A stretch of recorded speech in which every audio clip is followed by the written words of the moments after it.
تجريدك لهمبري ريبر أبو تيمشانتن أم في البداية ندين ونستنكر العزلة المشددة بحق القائد أبو، وكحركة المجتمع الديمقراطي ندين العقوبات الانضباطية التي تفرضها دولة الاحتلال التركية على القائد بحجج واهية وزائفة بين الفترة والأخرى لتجديد العزلة عليه منذ ما يقارب 3 سنوات. واتحاد المحامين في شمال وشرق سوريا لديه محاولات كثيرة وفعاليات ونشاطات ونقاشات مطولة من الناحية القانونية عن هذه العزلة، لأن القائد أبو لا يمثل نفسه فقط، فهو يمثل أكثر من 40 مليون كردي، وهذه العقوبات الانضباطية لا تطبق بحقه فقط بل بحق الحركة الكردية كلها.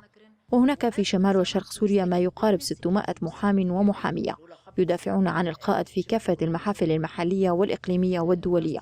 ومحاولاتنا في الفترة الحالية كانت هناك رسائل للجنة مناهضة التعذيب الأوروبية وحملات كثيرة لجمع التواقيع من أجل فك العزلة عن القائد وإرسالها إلى منظمة التعذيب الدولية. فالقائد أبو ذو شخصية انضباطية فكريا واجتماعيا وسياسيا.